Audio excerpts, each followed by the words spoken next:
Perfume బాగుంది. ఏ brand? స్నానం చేసి 3 రోజులైంది. మిమ్మల్ని కాదు సార్. Sorry sir. ఈరోజు కొత్తగా ఉన్నారు. 25 ఏళ్ల నుంచి ఇలాగే కనపడుతున్నాను. మధ్యలో మీసాలు గడ్డలు వచ్చాయంతే. మిమ్మల్ని కాదు సార్. ఓ సారీ సారీ. ఒకసారి పక్క తప్పుకుంటారా? మిమ్మల్నే సార్. సారీ సార్, నన్ను అనుకోలేదు. మోనికా, మన ఫ్లోర్ వచ్చింది. మళ్ళీ తగులుకున్నాడు కదే.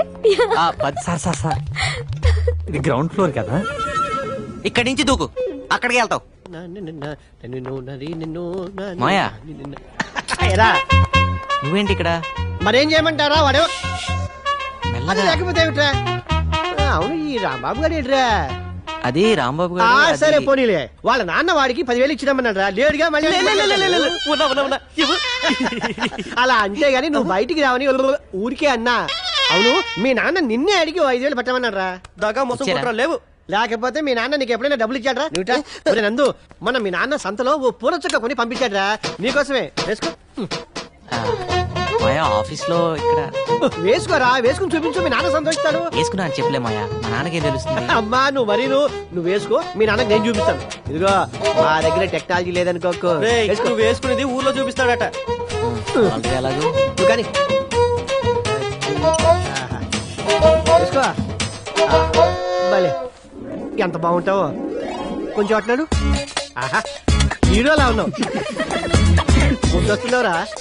Fashion parade. మీ నాన్న ఎంత ముచ్చట పడిపోతాడో. అది చాలే మాయా, నువ్వు కూర్చో. ఆఫీస్ దాకా నువ్వు అక్కడ వెయిట్ చేస్తే తర్వాత మనం రూమ్కి వెళ్దాం. నాకు వేరే పనులు బోల్డ్ ఎన్ని ఉన్నాయిరా. ఇదిగో మీ పార్వతమ్మత్త నీకోసం పంపించింది. ఇందులో జంతువులు ఉన్నాయి, ఇందులోనేమో సున్నుండలు ఉన్నాయి. ఇదిగో తీసుకో. Very funny. పాప వాళ్ళకు కూడా పెట్టరా, ఆశగా చూస్తున్నారు. పెడతాగా. సరే కానీ పండగ వస్తున్నావా? వస్తానులే కానీ మాయా, అప్పుడు దాకా నాన్న జాగ్రత్తగా చూసుకో. నాన్న జాగ్రత్తగా? వాడిని ఒకళ్ళు చూసుకునేది ఏమిట్రా? వాడే ఊరందరినీ జాగ్రత్తగా చూసుకుంటాడు. రే, ఈసారి డబ్బులు పంపించాం. అడిగానని చెప్పు. ఆరోగ్యం చేస్తా మాయా. అలాగే అలాగే. మై మాయా, పదరా. Got laddoos for all of us. నిన్నటిదాకా 5 రూపాయలకి తీసుకెళ్ళా, కొత్తగా ఈరోజు 6 రూపాయలు అడుగుతావేంటి? అడిగేవాళ్ళు లేరనా? లేకపోతే నేను ఏమన్నా బరువు పెరిగానా? నిన్నటిదాకా మీరు కాక ఇంకో 3 ఉన్నారు, ఇవాళ ఒకరు తగ్గారు, అందుకోసం. దానికి నాకేం సంబంధం? నేనెందుకు ఇంకా 1 రూపాయి ఎక్కువ ఇవ్వాలి? అబ్బా, 1 రూపాయి కోసం గొడవ ఎందుకమ్మా? మీరే ఉంచుకోండి. మీరు వద్దు, మీరు 5 వద్దు. వెళ్ళండి. వద్దనే పో. నీ ఆటో రాకపోతే నేను వెళ్ళలేనా? రూపాయి విలువ తెలియకపోతేనే ఇలా ఆర్థిక మందలు వచ్చాయి. హలో, నేను అటే వెళ్తున్నాను, పద డ్రాప్ చేస్తాను. డ్రాపా? వద్దు, నాకు మీ కుర్రాల సంగతి తెలుసు. ఏం తెలుసు? ఈ రోజు లిఫ్ట్ ఇస్తామని చెప్తారు, రేపు రేపు పెట్రోల్ బిల్ ఇస్తారు. నాకు అన్ని తెలుసు. Something is wrong. ఏంటి? నీలో ఏదో తేడా ఉందమ్మాయి. లేకపోతే ఏంటి? ఏ అమ్మాయినా ఈ రోజు లిఫ్ట్ ఇస్తారు, రేపు లవ్ లెటర్ ఇస్తారు అంటారు. నువ్వేంటి పెట్రోల్ బిల్ ఇస్తారంటావు? నీ భయం వల్ల డబ్బు గురించేగా.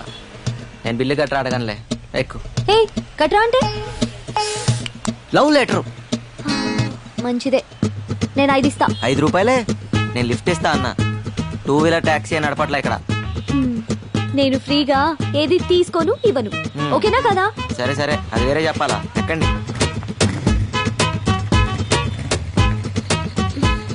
పోనీ.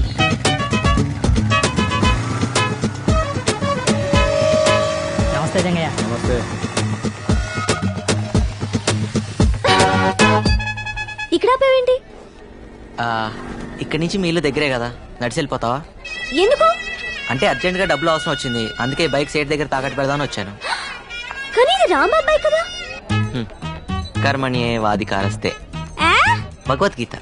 ఏదీ నీది కాదు. నిన్నటిదాకా రాంబాబుది, ఇప్పుడు నాది. కాసేపట్లో సేట్ చమన్లాల్ది. సర్లే, ఈ 4 రూపాయలు తీసుకో. ఇంటి దగ్గర డ్రాప్ చేయనందుకు రూపాయి కట్టు. రూపాయే? ఏ, నీ చెల్లికి ఇంకో మంచి సంబంధం చూద్దాంలే. రేపే సుబ్బలక్ష్మి పిలిపిస్తాను, చూసి మాట్లాడరా. అమ్మాయి నచ్చక కాదురా, నీ అభిప్రాయాలు నచ్చక. ఇలా ఒక సాయం చేసి ఇంకో సాయం ఎక్స్పెక్ట్ చేయడం వ్యాపార ధోరణి, బాటర్ సిస్టమ్, అవి నాకు నచ్చవు.